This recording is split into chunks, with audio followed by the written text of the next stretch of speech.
Hi everyone, welcome to my channel.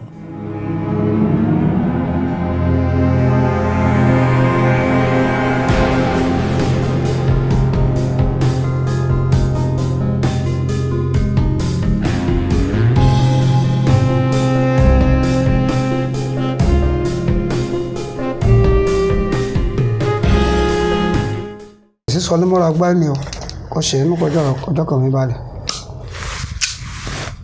Kò ṣe inú o.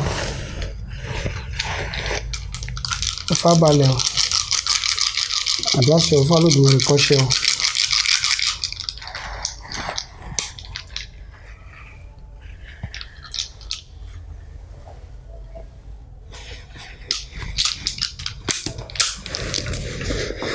Ṣe inú Ifá Olódùmarè kó ṣe inú kó o kẹfí. Àwọn òfin ní tẹ́yẹ kànú.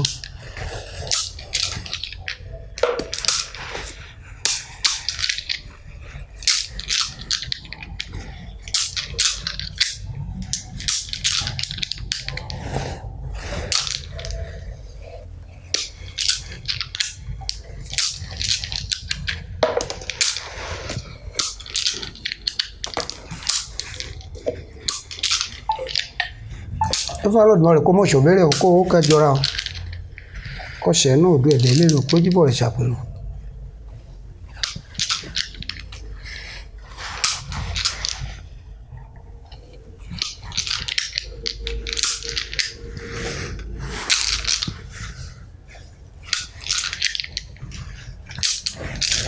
Ẹ̀ta ni a ó tẹ́ kó ṣe inú.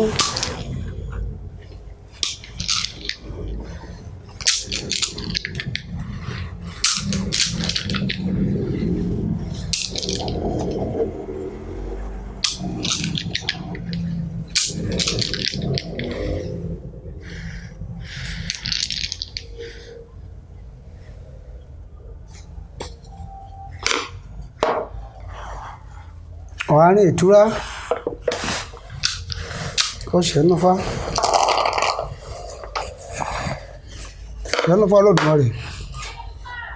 Ọ̀hánì ìtura. Ọlọ́hánì mo kó ìtura. Ní èyí kò tún sùkù ọmọ ẹja. Oyún ní mí ṣe. Ọlọ́hánì wo mo kó ìtura o. Èyí kò tún sùkù ọmọ ikú náà. Oyún ní mú ṣe. Mo Ọlọ́hánì mo kó ìtura èyí kò tún sùkù ọmọ ẹyẹ mi ṣe oyún ní mí ṣe. Kó ṣe inú Fá Olódùmarè kó dá mi lọ́bọ̀ kó dá mi láṣọrò. Mo Ọlọ́hánì mo kó ìtura èyí mi ṣe yìí kò tún sùkù ọmọ ní bá wò oyún ní mú ṣe. Ifá ní wí sí a pé ọmọ nìkan lè bẹ̀rẹ̀ nípò tí sorun pé àti bá ẹ̀sùn. Wí ọ ní kò aláboyún kan lè bẹ̀rẹ̀. Ifá kan wí hàn kẹ́ mọ́ ṣẹ́yìn wò. Kẹ́ máa de wàhálà, kẹ́ máa di pé ọwọ́ mọ̀ tì láyé. Bẹ́ẹ̀ ni Ifá ní wí o. Ifá sì sọ fún wa nìyẹn. Ìyẹn òdìfà wọlé òdìfà. Ọ̀wárí ìtura. Ọ̀wọ́rìn lẹ́mí. Ọ̀wárí òtúrá.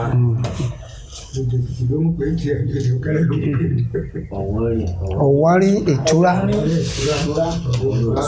Ó ní olùwọ́nrín ó ní wo kú ìtura. Ó ní èyí eléyìí tó tú síkù ọmọ ikú. Ó ní oyún ló fi ṣe. Ó ní olùwárí ó ní wo kú ìtura eléyìí tó tú síkù ọmọ ẹja ó ní oyún ni o. Olùwárí wo kú ìtura eléyìí tó tú síkù ọmọ ẹni ńkọ́. Oyún náà ni o. Wọ́n ní ọmọ ẹni, wọ́n ní ẹnìkan nìyẹn wọ́n ló ń ṣe nǹkan ìbáṣepọ̀ obìnrin pé oyún ló máa bọ́ sí. Ifá dẹ̀ ní kán máa ṣẹ́yún yìí. Ọ̀nà méjì ló lè bọ́ sí. Ó lè di pé bóyá kó dìgbà tán kóyún yẹn kó má bọ́ tán. Ó kẹ́ni yẹn kó dẹni tó wú pariwo àti kóhun lọ́mọ láyé kó má rí mọ́. Bí Ifá ṣe sọ fún wa nìyẹn.